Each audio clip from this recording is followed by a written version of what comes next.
¿Qué tal? Bienvenidos.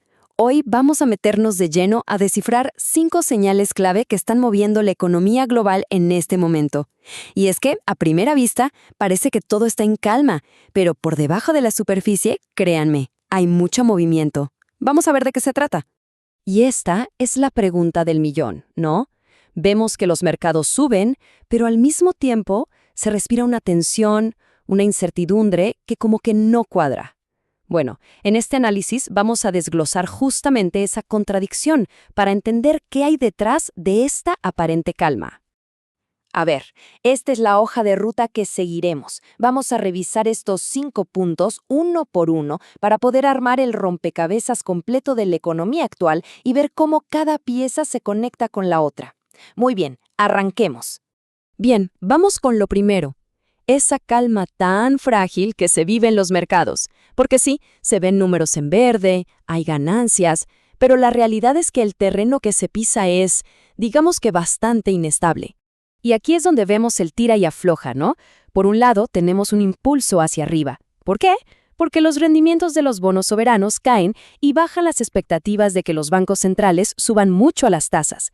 Pero, ojo, por el otro lado, tenemos una fuerza que empuja hacia abajo. La incertidumbre geopolítica sigue ahí, latente, y los grandes fondos de inversión están en modo defensivo, y esta es una señal clarísima de desconfianza. Entonces, la conclusión es que esta calma es, como dice el título, frágil, como un castillo de naipes. Estas ganancias no se están basando en que la economía esté de repente súper fuerte, sino más bien en movidas tácticas en ajustes de portafolio.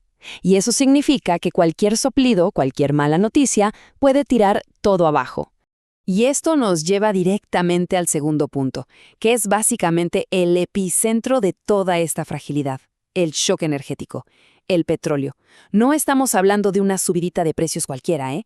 Esto es un verdadero golpe para la economía global. Fíjense en este dato, un aumento de más del 50%.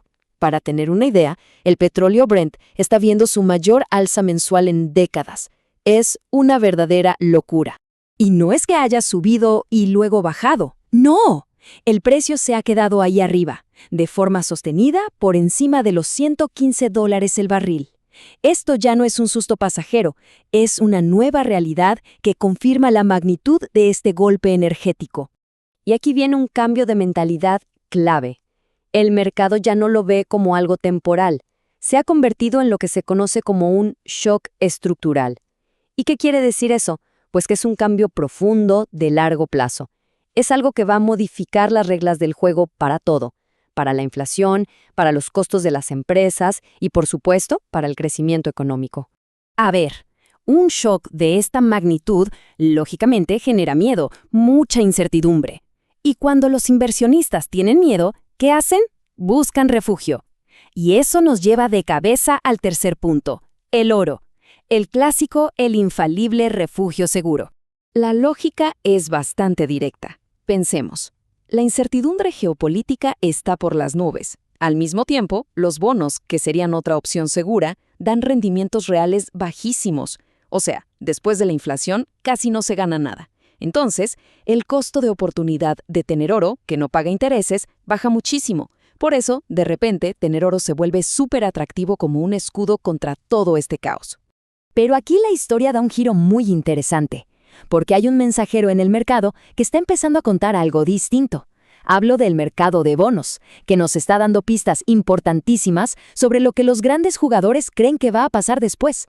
Esta frase lo clava. La renta fija emerge como el principal termómetro del ciclo económico. O sea, si uno quiere tomarle la temperatura a la economía para saber si tiene fiebre o se está enfriando, hay que mirar a los bonos. Hoy por hoy, es el indicador más fiable. Entonces, ¿qué nos está diciendo este termómetro? Que los rendimientos de los bonos están cayendo. Y esto es clave, porque nos dice que la narrativa está cambiando. El mercado parece estar pensando, a ver, el problema ya no es tanto la inflación descontrolada. Ahora, el nuevo miedo es que el daño económico sea tan fuerte que termine enfriando la economía y, por lo tanto, la inflación baje por sí sola. Y claro, si atamos todos estos cabos, llegamos al quinto y último punto, que es la consecuencia lógica de todo lo que hemos visto. el riesgo, cada vez más real, de una desaceleración económica a nivel global. Dicho de otro modo, quienes gestionan los grandes fondos ya están moviendo sus fichas, volviéndose mucho más cautelosos. ¿Por qué? Porque anticipan que con la energía por las nubes, el consumo de la gente y la inversión de las empresas se van a resentir. Y bastante. El caso de la eurozona es del libro de texto para entender este dilema.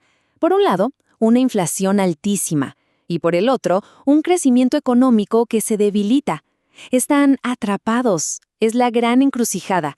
Le das con todo a la inflación subiendo las tasas, sabiendo que eso puede frenar en seco la economía, o intentas salvar el crecimiento a costa de que los precios sigan subiendo. Es una decisión dificilísima.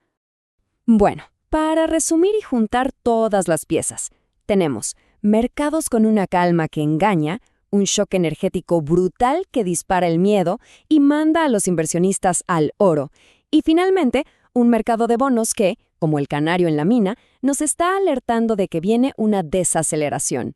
Y todo esto nos deja con una gran pregunta en el aire. ¿Cuál es el riesgo real que tenemos enfrente?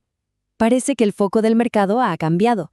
La preocupación ya no es solo la inflación. Ahora es el miedo a una recesión. Una recesión causada precisamente por los mismos factores que dispararon los precios. La pregunta definitiva es, ¿de qué hay que cuidarse más? ¿De la inflación o de la recesión? Una buena reflexión para terminar.